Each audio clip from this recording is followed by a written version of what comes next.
Good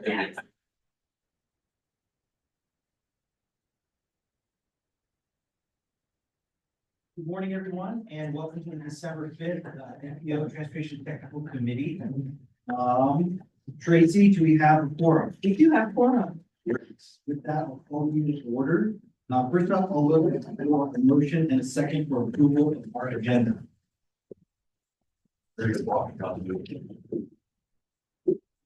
Motion, a second, thank you.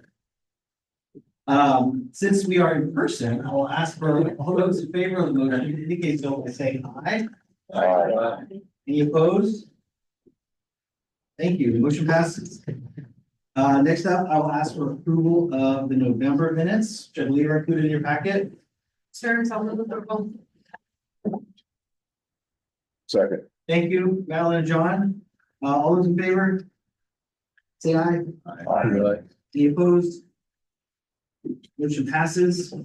Next, we have a report and vote for our 2025 meeting dates. Dylan? Thank you. In the agenda packet, is part of the proposed meeting dates for next calendar year. One thing that is proposed to be changed as it relates to the technical committee is moving the meeting start time to 9 o'clock. And part of the reason for that is that we are moving the executive committee meeting to meet the same day, and they meet at 11:30, so that gives us a little extra buffer time between the two meetings. If there's concerns with that, this is flexible, but that's what we are proposing to you. So if there's any questions, comments, concerns, anything, please let us know. Otherwise, we have it further. Are you still in the virtual? If that's a good question, we can discuss it. Does anybody have any feedback about being virtual or in person? We are first in-person meeting for a while. I will say, before you discuss too much, both the executive committee and policy committee are primarily in person. We do offer a virtual option if you can't make it, but the kind of the mandate is coming. I'm okay either way, but the start time affects me. 9 o'clock's okay virtual, but I can't get here until we're in person this night. Like I said, just like say, I'd like to stay virtual if I can, just due to the drive. You have such strong feelings?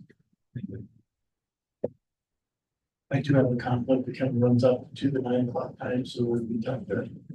Put your bed on, so we can have the virtual option, that'd be great. Yeah, I think it makes sense to be a virtual option. So able to have in person, you know, at least occasionally, but maybe that's too hard to bounce back and forth and remember which is when. I hear you there. Second policy of the person, so. I wouldn't want that to tell you you have to do it. You don't choose to.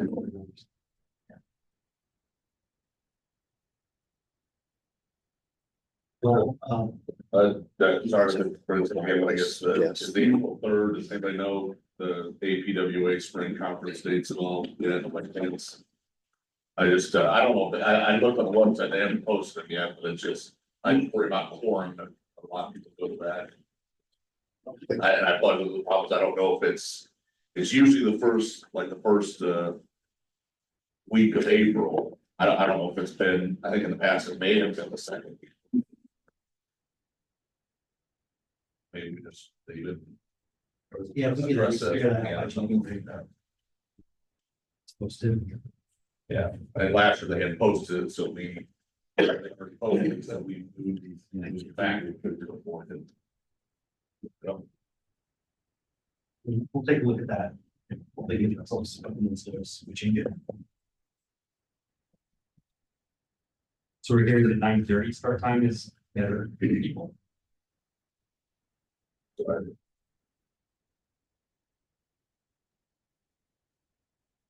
Yeah, doors just happens. It's primarily in place.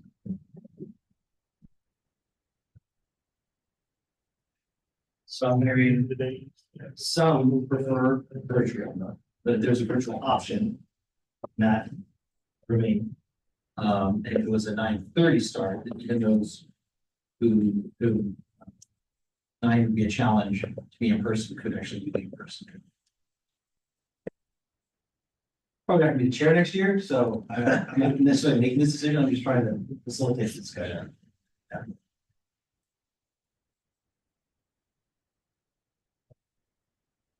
Maybe. So is it,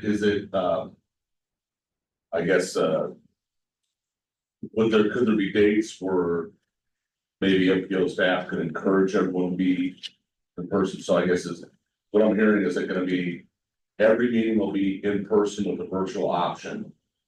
And then maybe if there's dates where, like this, where we all have a workshop thing here, we can encourage people to really try to be here in person and kind of go that route. That kind of, Maybe that's a good transition.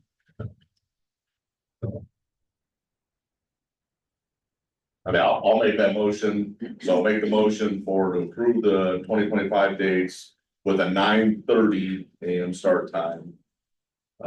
With all meetings being in person with a virtual option, noting that staff may need to encourage us all to be here in person.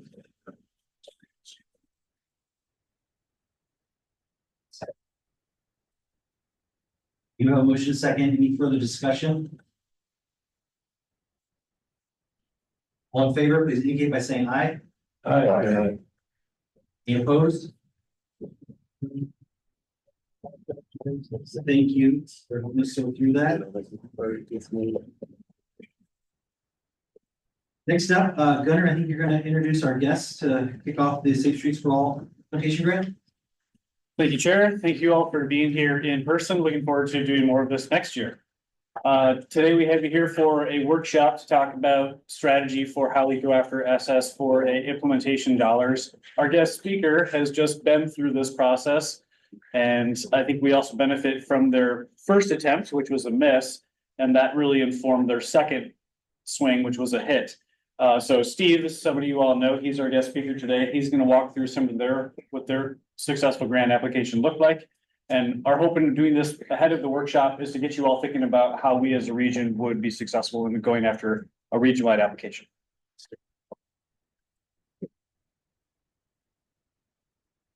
Thanks, Gunnar. There's a slight. Oh, slight delay, okay. That'll force me to talk slower, which I need to learn to do better sometimes. All right, thank you all for letting me present today. I appreciate the opportunity. Like Gunnar mentioned, I'm going to talk about, one, give you background, how we're working to reduce crashes, where we're at, what's been done, and what's next. And so, as Gunnar mentioned, I'm going to kind of go through a little bit of our lessons learned through this whole SS4A process. And so, whoops, my presentation. There we go. All right. So our most recent submittal is called Safer Streets DSM Prioritizing People. I'll get into that a little bit more later, how we got there. But where we're at, I did hear, I think if some of you were at the ITE conference, I heard an interesting statistic, and I actually did go check on the internets. Maybe that's not a good thing to admit, but that the person did just make up the numbers. That in the US, 41,000 people were killed in traffic crashes last year. And that'd be the equivalent of 4 Boeing 737 planes crashing every week. And so I give that statistic because can you imagine how the world and the country would react if that was happening, right? If we had 4 planes crash a week, how the media would react. But 41,000 people were killed last year. And so and in Des Moines, we've had over a 5-year period about 28,000 crashes between 2016 and 2021. Of those crashes, 76 resulted in fatalities and 453 in serious injuries. Okay, so on average, look at our historical data, and so when we did our safety action plan, we looked at a 5-year period prior, and we looked at 105 individuals on average are killed and seriously injured each year. Okay, and so that's the data. We have a goal to eliminate crashes and serious injuries, crashes that result in deaths and serious injuries by 2040. Okay, and that's the one thing that we kind of have to reiterate. Again, it's the focus is to eliminate those fatalities and serious injuries. It's not maybe every crash, but those crashes that result in those serious injuries and fatalities. So this is actually a trend line of how we're hoping to project and reduce those crashes. Okay? And so we just kind of got started there. You can see we started off pretty well in the first year or so, but that's only a year or so of data. And this is just the actual data itself. You can see we've started putting on there in the dash line over the right, our 2024 crashes. And oddly, what's showing up in this graph in Des Moines is the blue, which is we have a disproportionate amount of motorcycle crashes resulting in fatalities and serious injuries. In fact, we had 6 fatalities in motorcycles last year. And so that's a disproportionate number there. 4 single vehicles, remaining, involving fixed objects, a couple involving alcohol, and others in failure to yield, actually in a police chase, but that was 2024. So again, tracking that data. Yep. Do you think that motorcycle crashes, do you think that has anything to do with the fact that Iowa doesn't have a helmet law?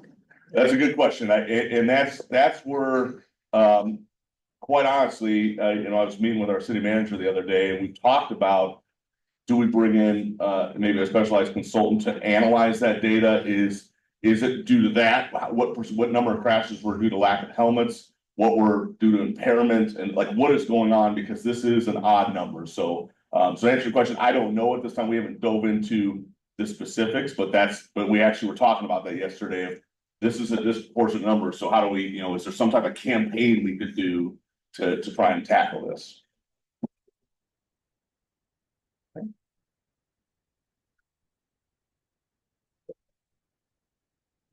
So, all right, so what we've done, so what do we do about all this? Okay, so we're taking a safe system approach, and so actually, a number of years ago, John Davis, our city traffic engineer, also current president of ITE International. I'm changing it to president of ITE the world, right? So is his title, but he came to my office and said, we've got to get a focus here of how do we tackle these crashes and fatalities. And so quite frankly, that's how our transportation safety action plan started.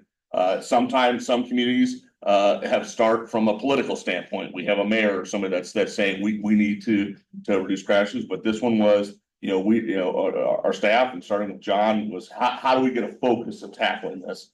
And so we developed a plan, our transportation safety action plan, that has 50 focus areas, 19 actions, and 70 steps. Okay. And so and you can see the focus areas listed up there of how do we tackle this. So again, we adopted this plan in 2023. And the one thing we talk about focus, okay, is where do we focus our energy if we want to tackle those fatalities and serious injuries? And so I know this is a lot of information. I apologize for that. But on the right is a map what's called our high injury network. And that is the network of streets where crashes are disproportionately happening, resulting in fatalities and serious injuries. Okay. And so things like, even though 4-lane streets on our city account for 42, they only account for 4% of our lane miles. They account for 42% of our fatalities and 23% of our serious injuries. Even though 2% of the crashes involve vulnerable users, they account for 22%, and vulnerable users being pedestrians, bicyclists, they account for 22% of fatalities and 16% serious injuries. So again, we're trying to see these trends where the data is disproportionate. So if we want to tackle fatalities and serious injuries, this is what we've got to look at.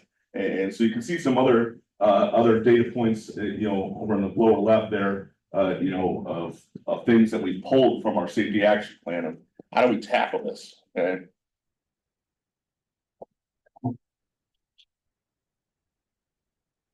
So as you're aware, the Infrastructure and Investment and Jobs Act, notice the bipartisan infrastructure law, established the Safe Streets for All program, and it established it for a 5-year period from 2022 to 2026. And its focus is reducing fatalities and serious injuries. They do provide 2 types of grants: planning and demonstration, and implementation grants. Okay. And so the one thing that it requires is an action plan to be in place before applying for implementation projects. So in this case, the MPO has taken on what we're here to work on today is a safety action plan that would apply and make us, all the communities in the MPO, eligible to submit for implementation. Okay. And then here's just some of the criteria. Again, we talked about the Again, preventing fatalities, serious injuries, equity, how do we make, one of the bullet points is, how do we get that biggest bang for the buck, and encompass a little wider range area, as well as just, align with the Federal Highway Administration's goals in terms of safety. Okay, so we took a shot at this. It's Gunner stated in 2023. In this case, right sizing DSM was our submittal. And quite frankly, one of the challenges we have in Des Moines is and we're not unique. And we don't have just buckets of money sitting there for safety improvements, unfortunately. And so that's a challenge for a community, right? You don't have money sitting around, so it's hard to apply for a grant that you need a match for when you may not have money programmed for that. And so this is why this is a challenge for us. So this grant application, quite frankly, we had 5 projects in the hopper already planned that we had in our capital improvement program. So in this case, we found funding for our projects. That's generally always been my rule of thumb: find funding for projects, not find projects for funding. Okay, because generally when you find projects for funding, unfortunately, sometimes a lot of times the scope isn't always set. You may have not done a lot of your preliminary engineering, and you're not quite don't have all your ducks in a row, and that leads to problems if you do get money. And so that's generally our rule of thumb, but that makes it challenging for here. And so we didn't get money. We submitted for 5 projects. And so the lessons we learned, we got a debrief from FHWA, was we weren't really covering a big area for a lot of money. We were spending a lot of money and really honing in on 5 areas. And some of the other applicants, quite frankly, the one in Iowa that got money in 2023, they did like 27 miles for their project. And some of it was putting in rumble strips along their entire highway system. Well, I mean, from a selection committee standpoint, right? You're going to pick 5 projects, or you can do 27 miles of roadways, and so they were covering a broader area. And then the other things were safety impacts. Some of the projects we selected, they were on the high entry network, but maybe not, the data wasn't there, like as many fatalities on those corridors. So again, it's back to we found funding for projects. And so, so that was some of the things that came from, again, you can see competitive, 236 applications, 48 awarded. So that was 2023.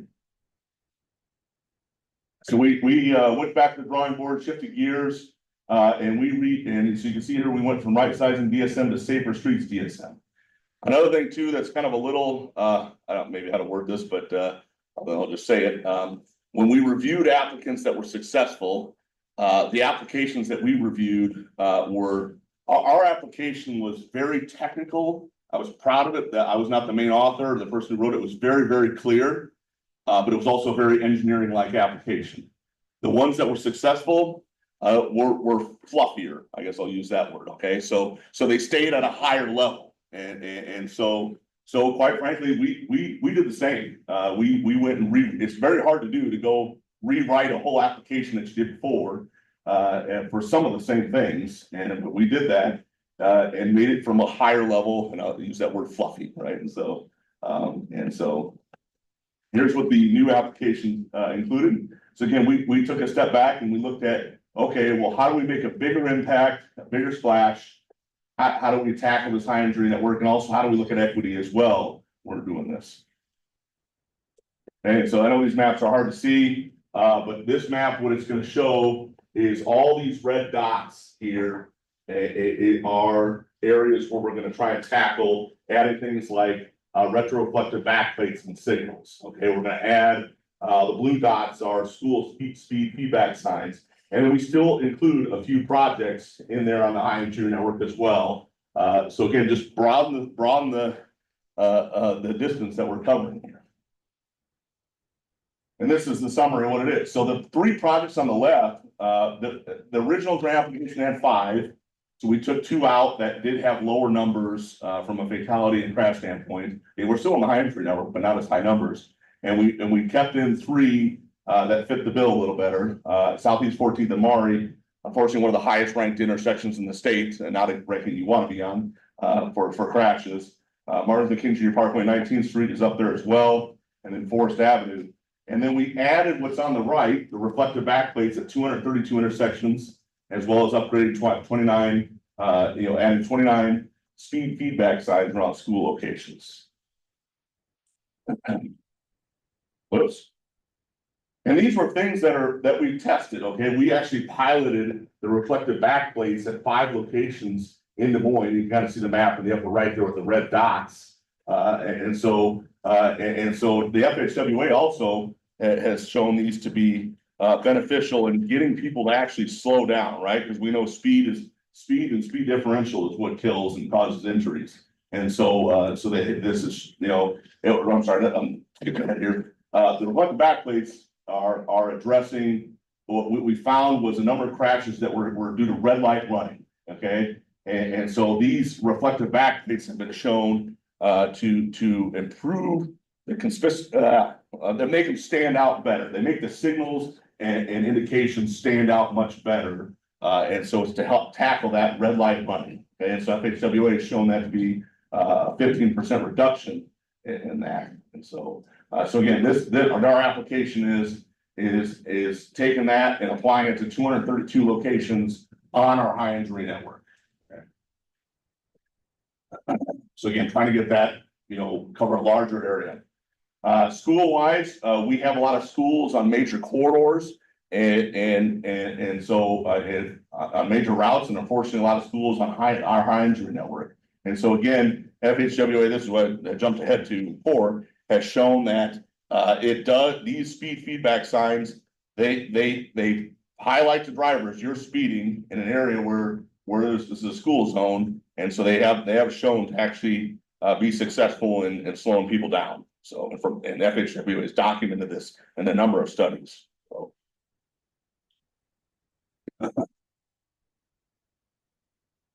As I mentioned, we did keep some of our corridor project. This is Martin Luther King Jr. Parkway and 19th Street, so just to the west of us here. As you can see on the left, the picture says a lot, right? It's not a great street at all to walk along. There's no bicycle facilities. The pedestrian facilities are lackluster to say the least. I mean, you're walking right along high-speed traffic, and so in an area where we have issues with speeding and have had issues with crashes and resulting in fatalities and serious injuries. So we are proposing a roadway reconfiguration. The term I'm using now instead of a road diet, because some people does that have a negative connotation, and so we're looking to reconfigure the road. 3 lanes is way too many. It's only got 10,000 to 11,000 vehicles a day going in each direction. So we're looking to right size this roadway, which in turn gives us more space to use the road better. You see on the left, 3 lanes, and that picture doesn't do it justice. So we saw many of the sidewalks have no buffer at all. To the right, where we can actually put a parkway, and then also fit in a shared use path on one side of the street as well. And then the extra space we can use for Bond Street Park, again, trying to tighten up that corridor and slow people down. This goes right through the heart of a number of our neighborhoods. 4th Avenue, you can see the NAP Center up in the picture on the right, it's on the left there. This is a 4-lane road that goes right through Drake University's campus. So we have pedestrians everywhere, and a high volume of them. But yeah, we got this 4-lane road and we only have about 7,000 vehicles a day. Way overbuilt. I mean, we could triple that and be fine, that volume and be fine. So again, another case where we're going to right size the corridor and add even some pedestrian refuge medians along the way to help people cross as well. So again, just being able to give pedestrians the opportunity to only have to look for 1 lane of 1 direction of traffic rather than 2, as well as slow people down.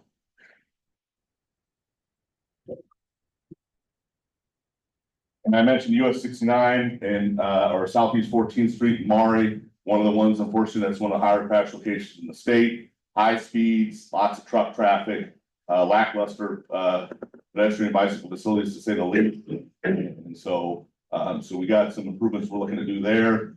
And this one actually is kind of interesting because what we're actually doing is we're separating the turning movements here. So currently it's just a 4-leg intersection. So we're actually going to take the west leg of Maury and instead close it off and then add a different access road down to 12, separating the actual turn movements and doing access control. And this is very similar to actually a project we completed of similar nature that was also on a state highway. And so this is kind of showing, and I'll get into this a little bit later, trying to create that positive offset for a visibility standpoint for vehicles by doing that separation. And then also, it gives us a better connection to the Southeast Connector of East Martin Luther King Jr. Parkway. Okay, instead of just cutting through neighborhoods, which happens now. And I mentioned again that this is not unique to what we've done before and been successful. This is Hubble Avenue at Euclid and 38. So on the far northeast side of our city. And so you can see this is what it was in 2017. You can see we've got some skewed intersections. We've got as typical businesses that have 3 or 4 access points, and they're all over. In fact, the great thing about this quick trip before was you could literally fill up your gas tank here and just drive straight onto the highway and make a left-hand turn. So you can imagine it was not even a comfortable intersection. I actually, full disclosure, live over in this area, and it's not even a comfortable intersection to drive through. So what we did here was we did similar to what we just talked about, right? So we separated the intersections, creating the offset and creating visibility. We did lots of access control for a number of the businesses here and up here, and kind of cleaned up the whole corridor. Okay, and as I mentioned, I just kind of highlighted some of the data statistics. Over 50% reduction in crashes since it's been completed in the past few years, and over 60% reduction in injuries, even better, 75% reduction in fatalities and serious injuries. So again, this is tried and true. We've done this before in a very similar situation and been successful now. Now this is, I tried to highlight to make it easier to see. You can see lots of access control done where the orange is, and then the green was kind of the realigned intersections where we separated them. It used to be just a weird skewed intersection, and then we added pedestrian crossings as well. We've got a lot of pedestrians in the area. And I talked about that positive offset. This is near the state fairgrounds. So again, tried and true methods. Here's the state fairgrounds in the lower right of the screen. Okay, and so this is what it was. This is kind of an old school mentality, right? You see this all over the place where you put a median separating your left turners. Okay, and maybe that seems logical. And there is a purpose for some medians, right? For access control. This median serves as access control for the gas station in the lower left of the corner. There is some purpose of them, but many times I see these and I'm like, what are they doing here? And you're making it harder for left turning vehicles to see. And so I showed that graphic where you see the red truck. It makes it harder for the truck that's making the left-hand turn to see around the opposing left-turning trucks. Okay, so what we did, we took them out. So you just shift even by shifting the vehicles down, what, 4 feet, it makes it much better, much better visibility here. Okay. And so here's the Google Maps shows it pretty nicely there. I'm just pulling these off of Google Maps. And again, here at this intersection, crashes reduced by 63% just by visibility. We took out an old mentality of let's put in a median and separate the left turns, but we're making it harder for people to see around opposing lefts. Okay. And so again, these are things we're applying on these projects. And this is just a graph that shows what our construction stage is. When you get the grant money, it's 5 years completion from when you execute the agreement. Okay, and so we're trying to coordinate one of the projects with our DOT is working with us on coordinating this project on the Southeast 14th and Mari project, and then we have the DOT has a bridge project adjacent to it. So quite frankly, the agreement takes a little bit of time to execute. We may take a little more time. So that way we execute the agreement, say summer of 25. That means we have to have everything done by the summer of 2030. Okay, so this schedule will change. We had it all set up to be done by 2029, but we're maybe going to kind of tweak this a little bit just because some other coordination efforts. So, but you got 5 years to do it all from when you execute the agreement. So again, why do we do this? Well, I added the other bullet, right? This was actually my presentation from the year before. And number one, we're addressing the safety problems, safety countermeasures that have been proven to work, and we're getting a bigger a bang for our buck. We're covering a wider area. So that's why, these are why we've selected these things.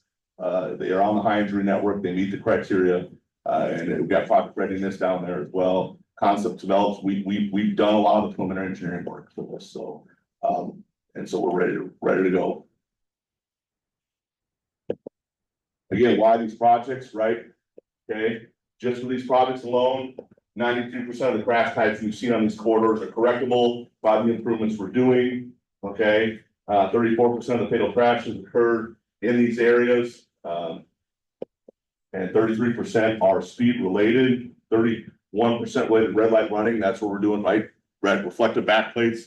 So again, it's knowing the why. This is how we're using methods that have proven to try to reduce these types of crashes that we're seeing. Okay, and I end with this. Thank you. I always like to show this kind of graphic. I have the same thing. A picture paints 1,000 words. This is Ingersoll Avenue, 24th and 28th Street in 2020. Okay, right. Here's what it is today. The delayed push. Right, that's the same location, right? Picture says that. What you tell me from a pedestrian standpoint, bicycle standpoint, even a motorist, which is safer, which is a better environment? Do you want an environment that you want to be at, or do you want an environment that you get to quickly? And so I just always like that picture from that standpoint. I know Mike is proud of that picture. He spent decades working on that corridor to get it to where it is now. So Mike, luck with you, Martina. Couple decades. Yeah. But yeah. Not only is it an environment corridor from development, but we're seeing awesome numbers from a safety standpoint on it as well. So. Any questions? Talked a lot at y'all, so. But Steve, just to restart, that your big lesson learned was maybe spread the peanut butter a little bit to make the grant a little more attractive. Absolutely, I like that. I should have used that. I like that. That's I'll use it the next time I present this. But yeah, yep. So covering a wider area and also hammering the why of these are the crashes we're seeing, and this is how we're addressing them. So even like this screen here, right? This type of stuff was in our application. Oops. Right, it's not, there we go. Like this chart was in our application. We're showing them very clearly why we're doing these things. So knowing the why, and then again covering a bigger area.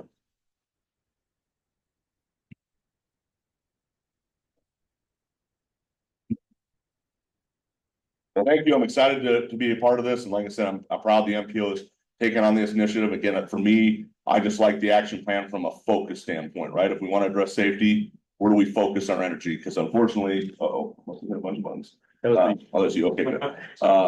Because a lot of times, safety, I don't know if you've been, we're not unique, right? We don't just have big buckets of money sitting around for safety, right? We got buckets of money to fix our streets. We've got buckets of money to maybe to replace our signals. But there isn't always the buckets of money, huge buckets of money to tackle safety. And so I like this from a focus standpoint. So thank you for letting me talk at you.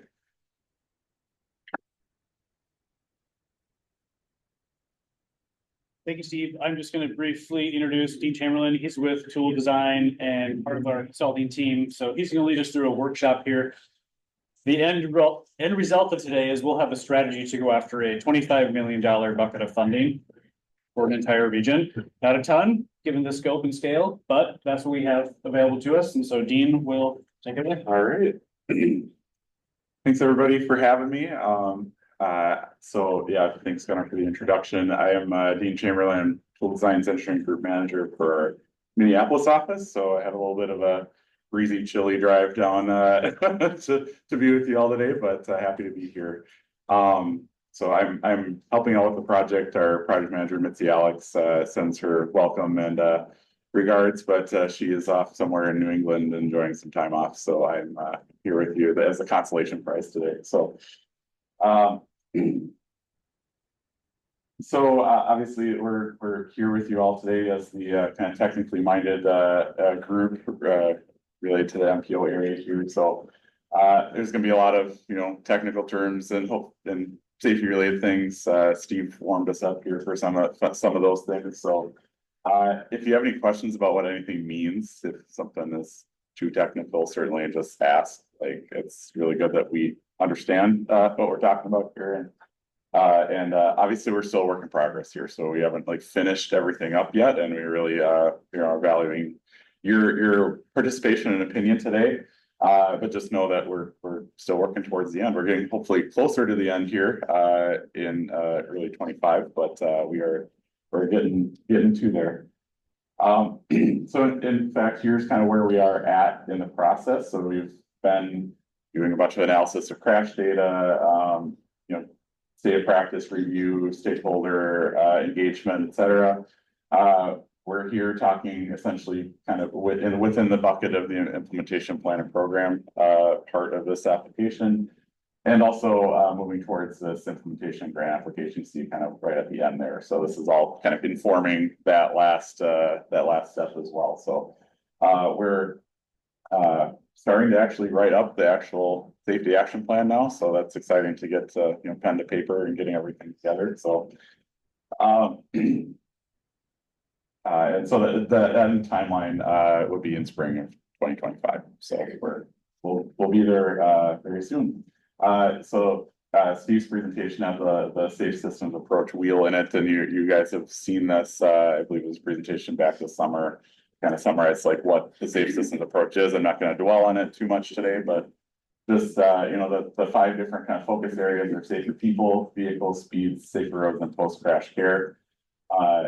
You'll see, kind of these different countermeasures and whatnot, tackling various ones of these or maybe multiple of these as they're meant to do. But just, the kind of ethos of the safe system approach is kind of on the outside of that circle, that death and serious injuries are unacceptable.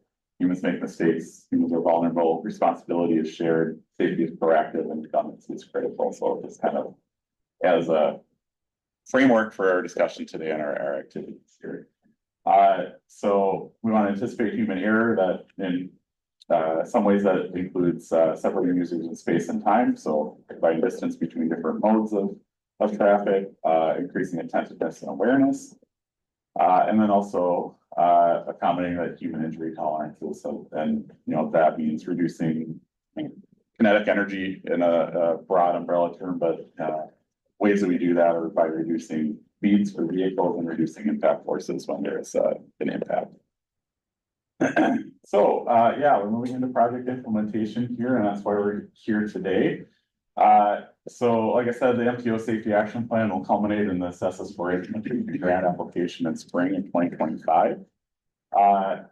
So there are a number of different kind of options that could be pursued for this, and some of them, kind of Des Moines experience is kind of reflected both the first try and the second try, and kind of some of these options here.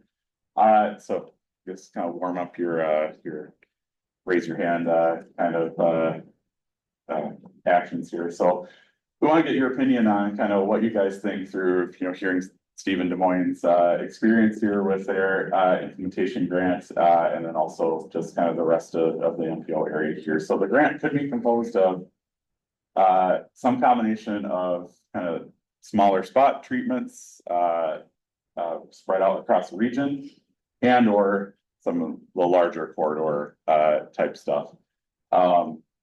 So I'd say Des Moines' first shot at it was kind of more like option 3, where you're kind of focusing on a few larger corridor intersection projects. Kind of ended up at option 2 with the successful grant application that they had, and then option 1 would be essentially like not even focusing necessarily on corridor level, but really spreading everything over the member community area. So just want to state some assumptions here to help you kind of make your vote, so to speak. There's going to be one region-wide application. It's not like each community has to submit an application. It's going to be the MPO as one cohesive unit submitting an application. We're assuming that there's a maximum of $25 million of federal funding that might come in through this application. With a match included on top of that, that adds up to a little over $31 million of total project cost, so to speak, with that match coming from the communities in which these projects are located. So just have that in the back of your head as you're thinking about this year. So Gunnar, you think a raise of hands is probably sufficient for this? Yeah, this is a really important deviation point for us? Are we gonna try to go after a few big projects, or are we gonna try to spread the peanut butter across the entire region, some mix of the two? And I think that's gonna inform the rest of the strategy and the discussion today. So maybe, we just wanna do a thumbs up and go through the options. Okay. So if you wanna give a thumbs up on option one, which is just small treatments across the entire region. Yeah, I just have a quick question first. Yeah. So we're limiting ourselves to just infrastructure improvements? Is that what we're looking at as opposed to safety action plan has a myriad of options.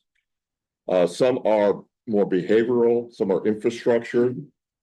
Some might be policy, and the grants that we've seen have included a wide range of that, from creating safety education programs, funding, Vision Zero coordinator positions,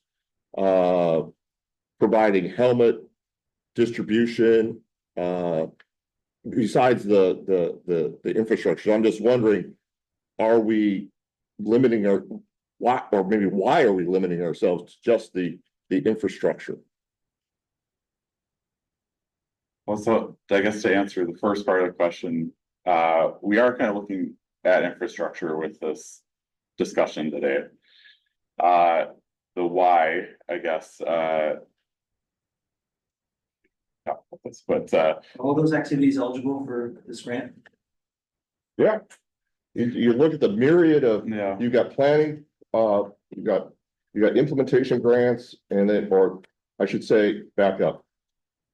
The past NOFO, I mean, things may change, but I don't think they will.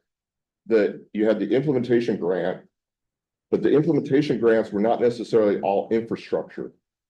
Some were for various other countermeasures or strategies. Then you had planning and demonstration projects, and they were really pushing, when we talked with USDOT, the planning and demonstration projects, because they were oversubscribed for people submitting for implementation, but they were undersubscribed for planning and demonstration projects. And demonstration projects many times were also infrastructure, but it was just on a smaller scale, or whatever that community kind of defined as demonstration. We kind of wrestled with that because we're thinking, we do bump outs. Is that really, and we've been doing bump outs, and bump outs are common curb extensions throughout the United States, but how is that really a demonstration? So So if I can speak to process a little bit today, the exercise we have prepared here today are mostly focused on infrastructure. So if you're looking at the small spot treatments, this table at the center here is, we're gonna be voting on which ones we like potentially. That being said, this is yours to steer. And if we wanted to do a Vision Zero coordinator position as an idea that everyone really liked, for example, we can create a sheet, put it on there and include it. So we certainly don't want to limit what can be possible. We do have the challenge of, there's a million ways you could put this together, so. some of the policy or demonstration type stuff is that, you know, with a region-wide plan versus a citywide plan, like you guys, like for staff positions and stuff like that, you can pretty easily like, you know, you're talking about one community and whatnot.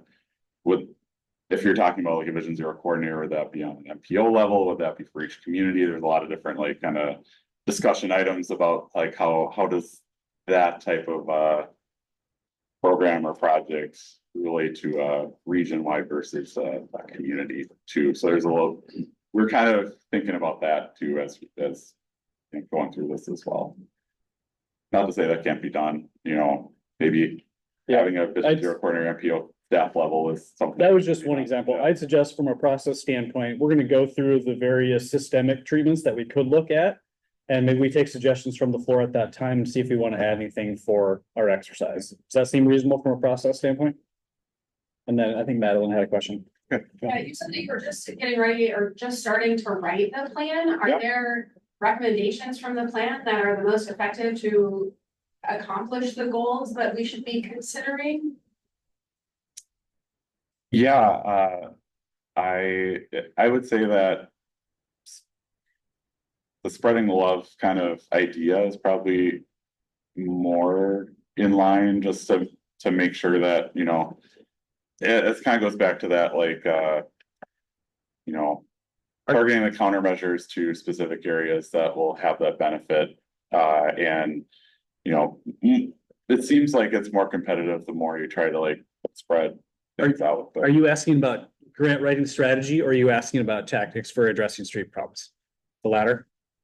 I feel like we should apply for a grant that addresses the strategies of the plan that we just went through. And that is the most, I mean, to have the plan to back up our grant application, we're applying for this because this planning process that we went through said this is the most effective Vision Zero strategies that we should be adopting. And so I feel like without knowing what the strategies of the plan are, it's hard to.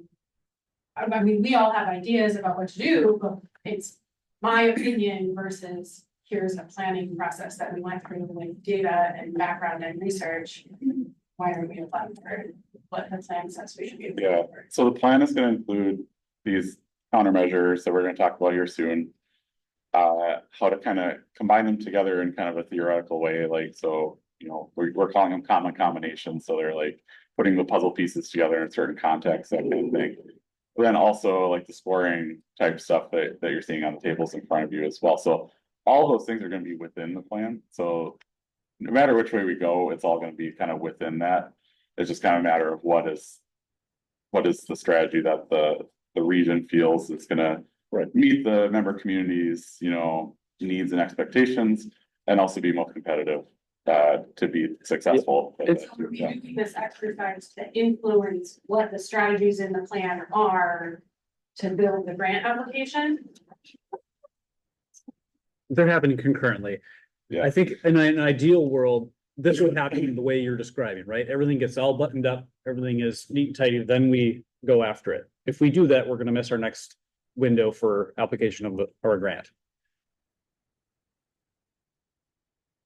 I think just off of kind of, I agree with Madeline, that's the challenge, I guess I see of like this vote here, right? I mean, I don't know what it is, right? And so I guess the first round with from Des Moines, we kind of already had projects in the hopper, so like, kind of like to your point, they fit within the plan. But then we weren't successful, and so we had to step back and say, okay, wait a minute now, what does our plan really say? And so like, what are the predominant issues? And then say, okay, and then pick from those to some of the grant. And I totally hear what you're saying, Gunnar, the issue is time, right? I mean, Right. in a perfect world, so that's why I'm struggling to see, because I don't see the finished product, right? In a perfect world, we'd have a map here that says, well, here's some of the issues around the corridor, right? This area, this huge corridor is seeing constant red light running, this huge corridor is seeing obnoxious speeds. And then we could say, okay, well, then that's how we try and tackle those, but right now we don't have that, so it's hard for me to vote on that when I don't know. Like what it is we're even talking about, like what we're trying to do, and so, and I totally get it, because I said we were in that situation in 2023, and we kind of we already had projects in our hopper, and so we put those in and they fit the plan. But then it didn't, didn't work, so, So what I imagine is that we're gonna get a plan that is way more than 25 million, right? So whatever we come up with is probably gonna be in the plan. I think it would be helpful, and I think maybe this is in the reports that were provided, is maybe at least a reminder of what were those, leading causes of crashes, corridors with the highest number of crashes. Because I think some of that was called out, right? Like in rural areas, it's this, in urban areas, it's this type of roadway configuration. I think at least having, because I think highlight just that top of the top and then focus the first application there. Understanding that there's going to be a lot more strategies, kind of to John's point, that come out in the plan that will definitely deserve to be, pursued. But at least if it's first application, if there's even just those topmost trends that we've seen to be. Yeah, I'll tell you that, a lot of the trends that we're seeing, a lot of the focus areas are like 4+ lane corridors, especially undivided ones. in rural areas, kind of more like roadway departure type crashes, as well. I don't have all the data in front of me, but, I do recall the 4-lane highways being definitely a significant, context, we'll say, for a lot of the more significant crash, locations.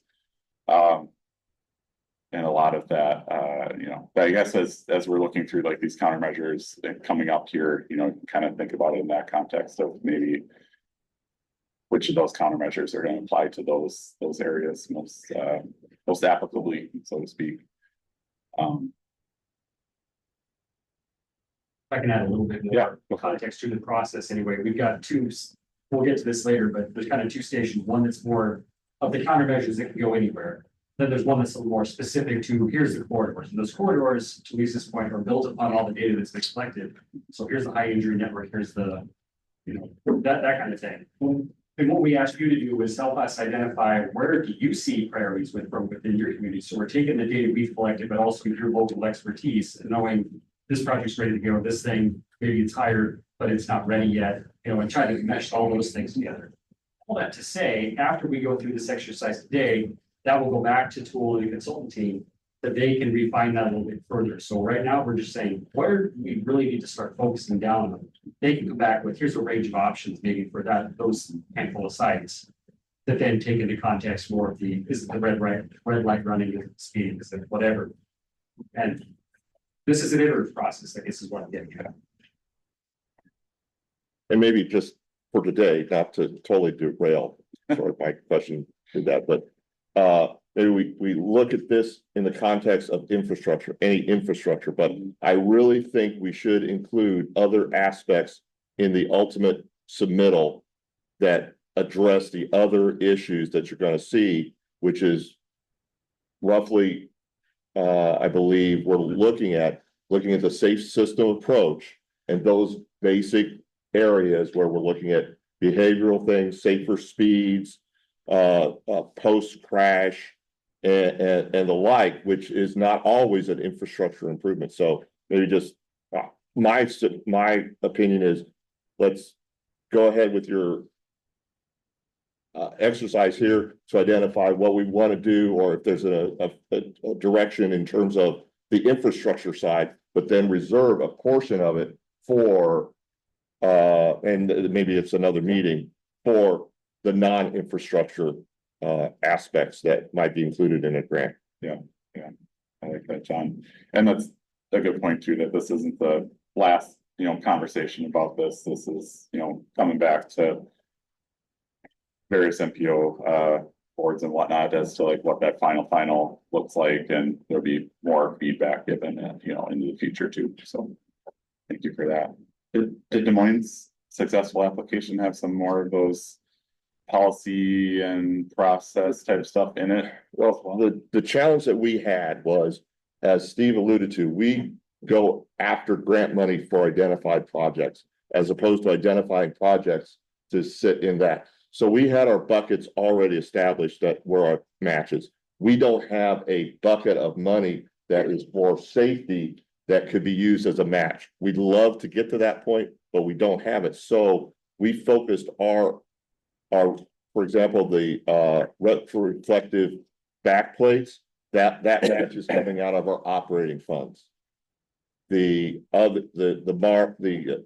2 or 3 infrastructure projects, we already had CIP projects established for those. So the match is kind of coming from those and associated. So that's how we looked at it when we did more fluffy stuff. Sure. Technical term, the fluffy stuff. Yeah. And that's what I was kind of thinking about. It's like, how does the match work with this type of grant? So I don't know, maybe it's a dumb idea thinking out loud, but is there a way to simplify this and say, okay, well, maybe Eric wants to address this thing in his community, and so maybe it's red light running, and so you want to do reflective backplates, and then that's a piece. And Mark wants to address a corridor in his community, and so that's a piece. And so they have their buckets of money for specific things. So it's a more simplified approach of, maybe Madeline wants to take care of a couple intersections for her community, try and create a phase for a community, because that's what I'm trying to see is how do we do the bucket, right? How do we fund the match And the only way I would see that is if, I guess if I'm a community and say, I wanna be in part of this, well, I really wanna accomplish these specific things in my community, because it's our community's money, right? And so, so I don't know if there's a way to try to tackle that too, but again, all this is kind of hard to see until we see what it is what we're trying to solve here. So we've been wrestling with these questions for weeks, trying to, this is a challenging conversation to have and to figure out. Yeah. The more we talk about it, the more that the broad safety countermeasures seem simpler to execute, simpler to find funds for, et cetera, and are also advantageous politically. If we pick 3 projects that are very expensive and go after it, invariably there's going to be winners and losers, so that's how it's going to be perceived.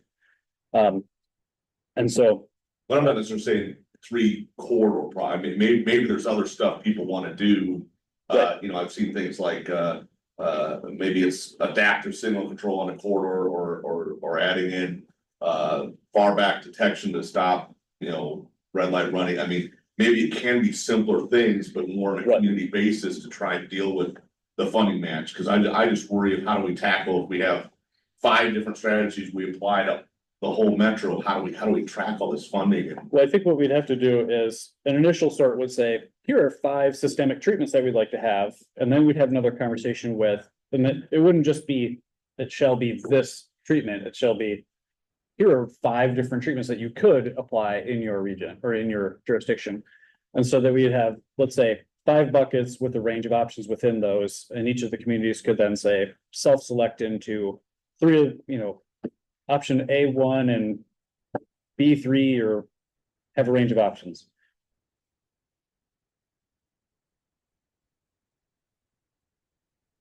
Okay, so I'm just looking back at materials that were previously presented, speeding and failure to yield to, whatever actions leading to the most crashes. Motorcyclists and pedestrians equally at about a quarter of the people affected.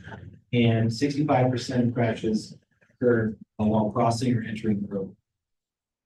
So, I mean, I'm not trying to do your job for you, but I'm saying, like, if we just focus on crossing the roadway, those vulnerable users, and the either speeding or failure to yield or both.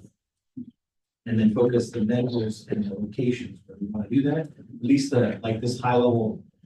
This one report that I'm looking at from summer, seems to indicate that those would be our lowest hanging fruit. It's just a matter of where. I get that that is somewhat of a little question, given that we're regional. So that I think we could probably weigh in on this. They're all not they're all, but what you're showing us are high injury networks. They're all meeting it. It's just a matter of how do we do it so that people feel like it's a fair application of the tactics. So do you guys think in this direction? So failure to yield, speeding, as the top 2 cause of crashes.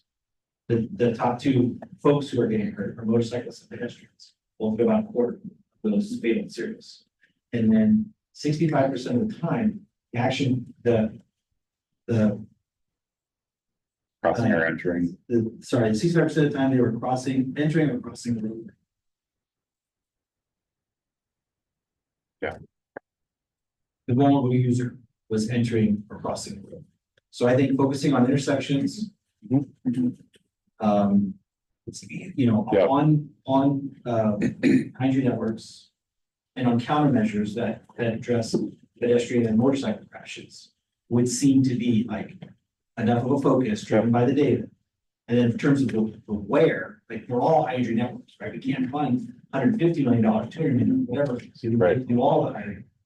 This group needs to figure out what 25 million of that chunk can be. Yeah, so there's a question of what and a question of where, essentially, and that's the next 2 kind of things that we'll be talking about here as well. And I guess, so maybe the response I guess we're looking for right now is like, do people feel comfortable with like a more broad deployment of things across a region? Whether that's, demonstration process stuff as John was alluding to, or more the infrastructure stuff, which we'll be talking more about as well. Is that something that the group feels comfortable, with being a more major focus or a more the approach to take with this grant application rather than focusing on a few small or few corridors or, major intersections or something like How that. big was Des Moines award? It was, I didn't say that, that's 13.1 million for, about over 16 million. Okay, so we thought we'd get double the award.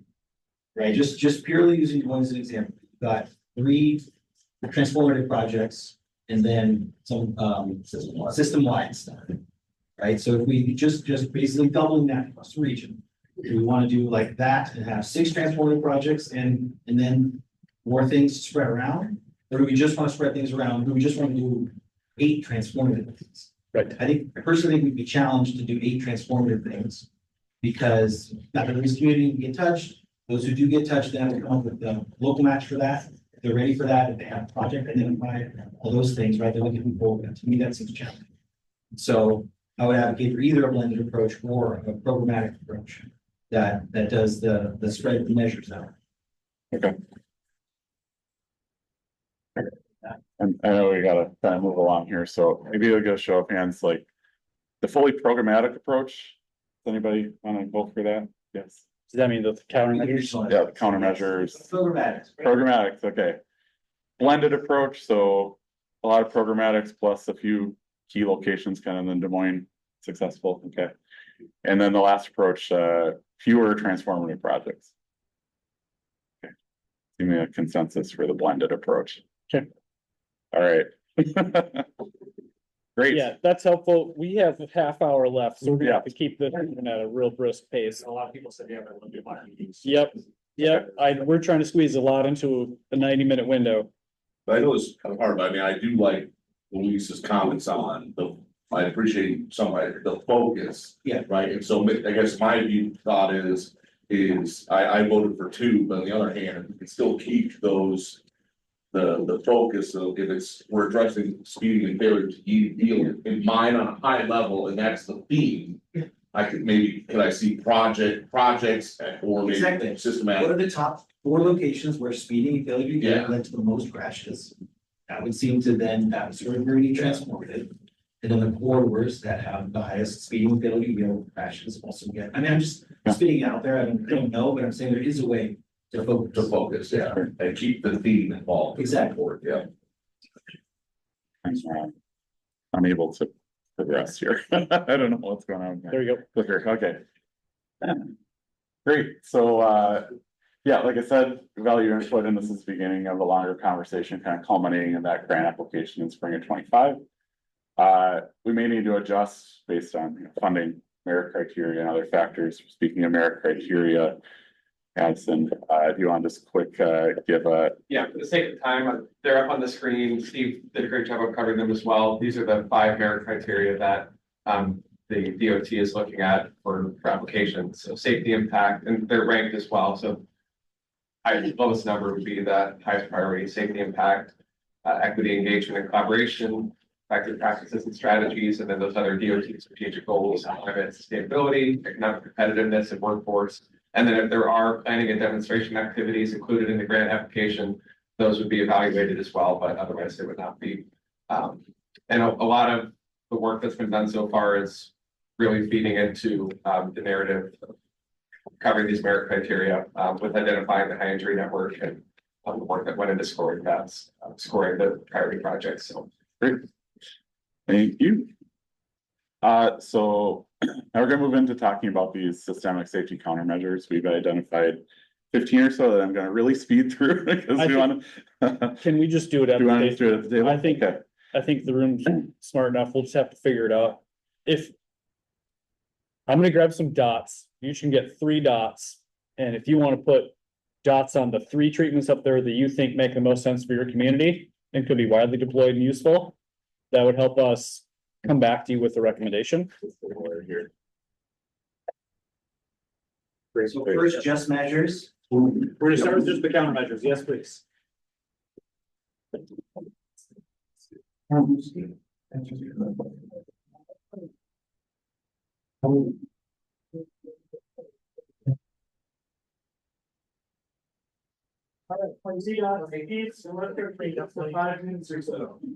But this way towards projects that frees up some of the building funding.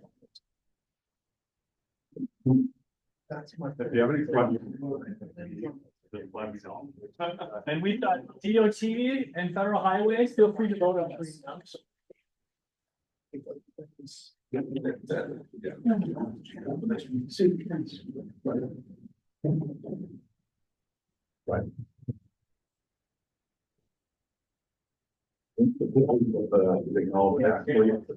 you want to go here, that should signal. Oh, yeah.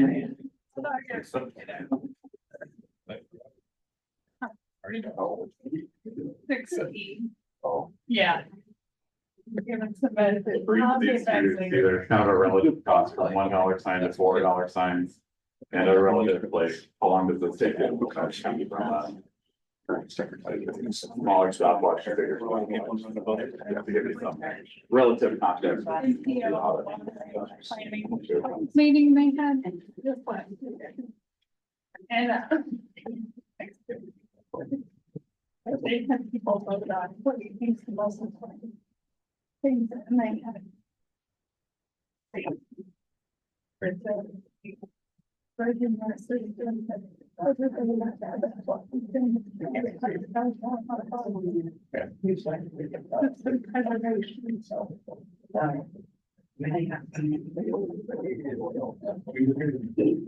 Infrastructure.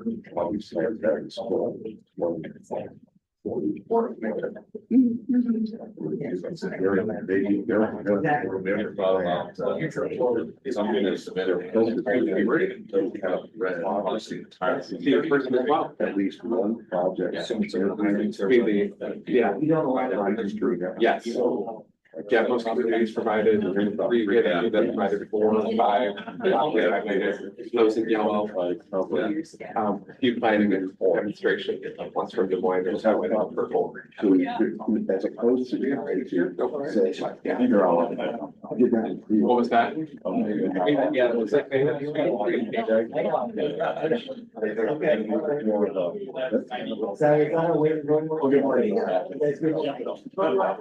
And that really.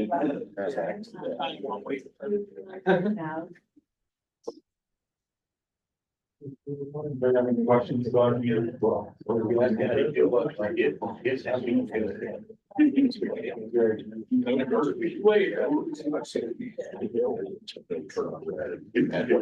a whole city. Can I get everyone's attention real briefly? I think it kind of everyone's attention real briefly, in the interest of time. Ideally, we wanted everyone on the same table doing these exercises simultaneously. We need to short circuit that, we're running low on time. The second exercise, each of you get 5 dots. And vote on places in the metro that have been highlighted. These are the places that have been submitted by the jurisdictions themselves, those places that are priority. Vote for 5, everyone gets 5 dots. Here's the caveat, please don't vote in your own jurisdiction. Oh, You already did. By submitting. Because you already did by submitting. Is it assumed that it's not on the application? Don't know that. So why do you have my part? So, 5 dots. Oh, thank you.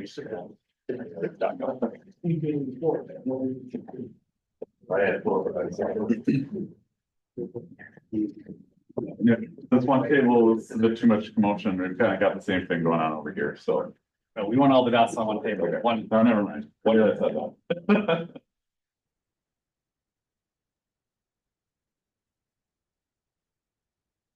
Obviously, there's the scale of.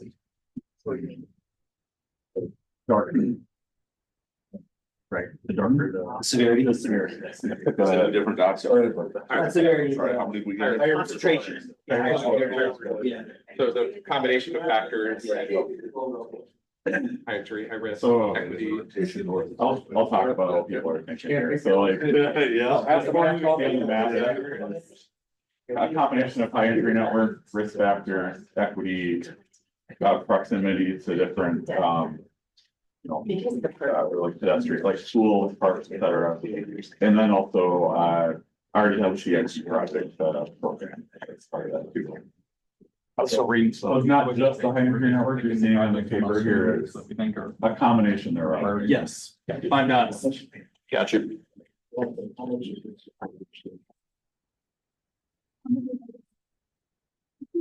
Yeah, what does Shelby do? This is all. Nice.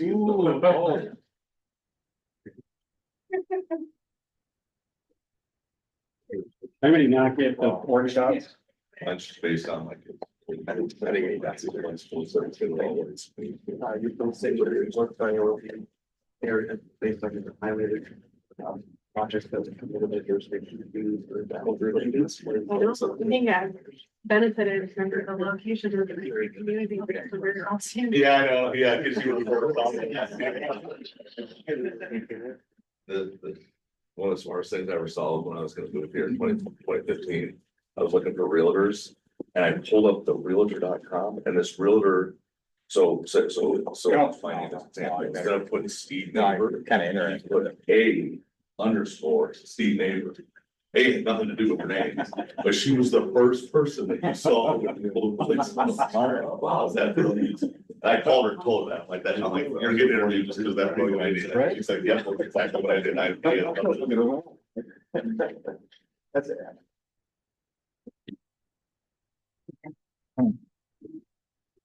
That's really hard to. It is short. I think the transition should wait. We'll probably. That's not the vote on.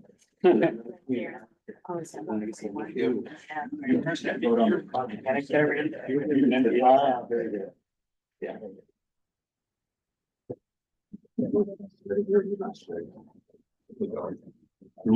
You said the highlights are already.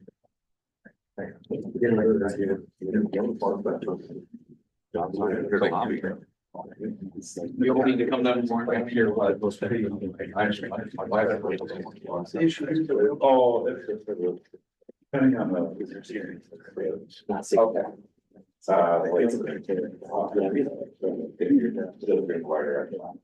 Yeah. Yeah.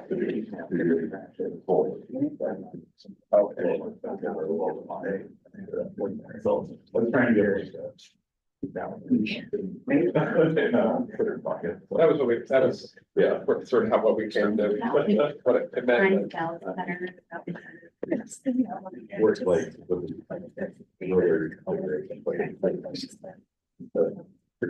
Right. But the moving, the whole construction. Yes. Probably 2 to 4 doesn't even capture that, but pricing, yeah, a lot more than double. Yeah. The logarithmics. Yeah,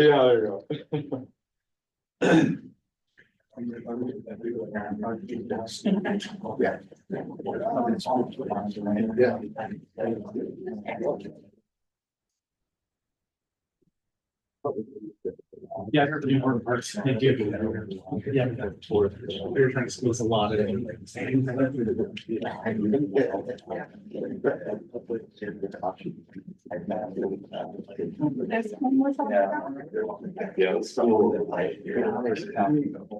want to check eligibility.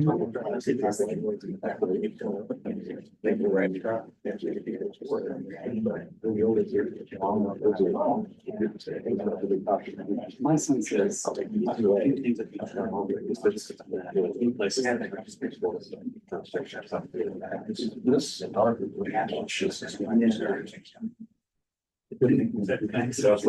highlights are the community responses. Oh. To the survey. It didn't necessarily align exactly with. Yeah, but the school. Yeah, that's just high school people. Yeah. I think it's still. We didn't want to just take a 5. Hey, didn't say you can't do that. Steve, really bad ideas. How it. Ours is like it's all lunch. All volunteers.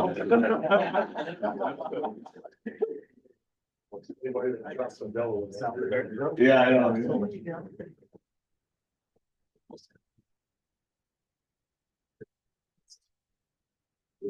Window out here.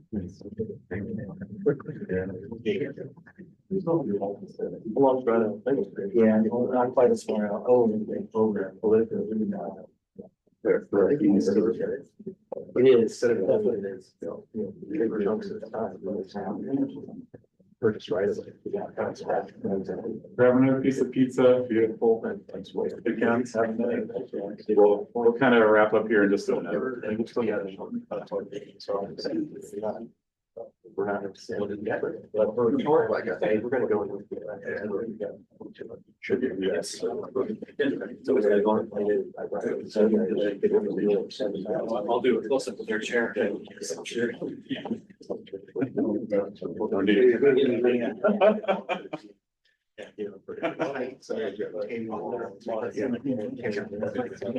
Oh, really? Yeah. My chamber looks like it's really small, so I'm usually not related to anybody that actually has. So. Yeah, we. They all have different kinds. It's great, so. Yeah. Yeah, it's you and the. That's right. Because of the north south traffic that people. All right. Up second. Should we Yeah. wrap it up? Yeah, and let's, talk next steps a little bit? Yeah, let's just quick, kind of recap for everybody who's not around the table. It's kind of what we're seeing here. And everyone is welcome to stick around afterward if you want to continue the Yeah. side conversation. Yeah, if you have extra time and want to chat more, I'll be around. MPO status. All right, so. Just kind of first here with these contractors, I'm seeing that, there's a lot of love for using. It's great, so it looks like there are a lot of dots for side pass, shared use paths, RFBs and signal related operational things, and less, love for things like rotary configurations, stop control and exceptions, wider edge lines, et cetera. Curious, somebody who voted for, you know, some of like the more loved things, why did you vote for, you know, the shared paths, RFPs or signal operations? Give me a quick answer. Well, like the RRFBs, we're actively doing those in April, we feel like they're making, It's not your impact.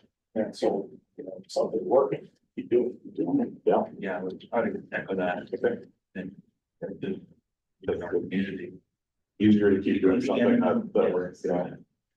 Well, and I mean, like what we summarized, I mean, if pedestrians entering the roadway, it's an issue. And then the same with the no turn on reds, right? You said favorable yield, so that's why I would have. Yeah. Solar, because that's what the problem with them is. Then they shied away from some of the more expensive implementation things that anybody. No. Still do expensive stuff, just maybe not first. All right. I don't think the funding's large enough to spread it. Yeah. Spread it across the country. Thanks. Cool, let's go over to the location map here, and there's. I think pretty solid areas that showed up through this voting exercise here, so. Sorry, DOT people, it looks like there's a lot of DOT facilities here, which I will say is a common trend in a lot of places that we, do these plans, so if you're not alone. But those tend to be facilities that have higher traffic volumes, more lanes, maybe operations that are harder to deal with and stuff too. The trends, it looks like there are a few non-DOT roads that showed up, but there's Raccoon River down south end of West Des Moines showed up. The 9th on the south end of Des Moines also pretty well voted for, and then forget which one this is in Ankeny. Delaware in Ankeny are a few kind of local streets that showed up. Any reasons why that people want to share for why they voted for what they did here? Personally. All right. I think it's obviously, I mean, some of the things were near schools, and I put it near Ankeny High School, near Southeast Polk High School, and when you think about young novice drivers, so why not tackle those areas? Absolutely. Anything else?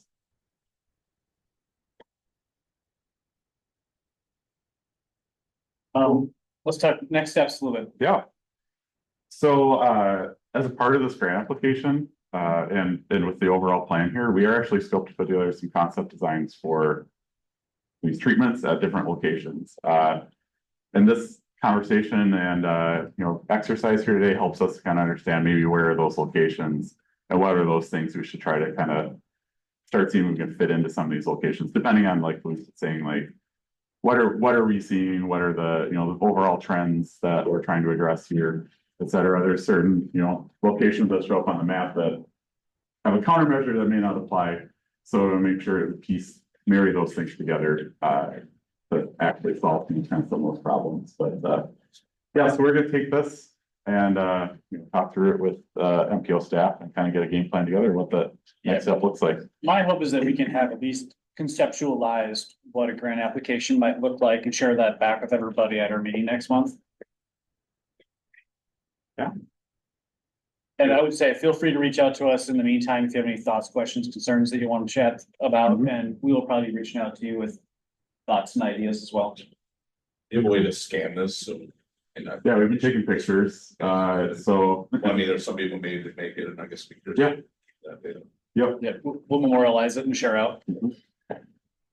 Yeah. Like I said, this grant application is coming in the spring. We anticipate the opening of the funding application will be either later February, early March, and there's usually a 90-day period for responding. So that's May, June or so that the application will be due. So that is coming up here in December already, surprisingly. So yeah, that's kind of our timeline. We need to get this done in the next few months so we know what we're applying for. So more to come. Yeah. And our assumption is that the NOFA will drop in February. That's when the 24th NOFA drops. So we're trying to be ahead of that. Great. I'll let you go back. Any other items of interest? Would you like me or do you want to do? Go for it. Just a few things to share with you. After the carbon reduction awards have been awarded. I'll leave you right there. There's discussion, a few rounds of it, but we've been finalized. Carl, you want to talk about regional trails? Yeah, so I think this is.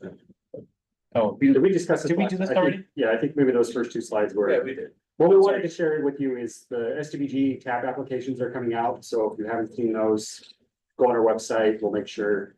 I think those were sent out. Yep. But they're on our website as well, so that was one of the items. There was no, I don't have the agenda in front of me, Luis, was there a second? Your cheat sheet there? The other info item. Upcoming events, yeah, the SCBD tab, she said, and upcoming events. Okay, and then I also want to mention, he's not here today, but I'll embarrass him. Z Chen, our senior planner, has been with us for 5 years. He's moving on. He's gonna leave the MPO at the end of the month. So if you were here, I'd say let's wish him well and give him a round of applause for his work, but he's not. We can still do that anyway, though. But we'll announce kind of what's happening with that vacancy here at another meeting. But we won't have much of a drop off, I'm hoping, in terms of how long we're down staff wise, so. Some staff changes coming up. That's what we have. With that, just want to thank you all for coming in person, for being willing to keep it up.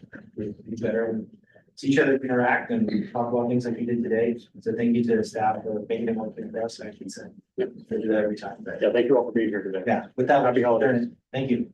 Next meeting date is the Good 9th. night. Good night, at 9:30. 9:30. I put subject to approval in there. For that presentation. Yeah. I probably went to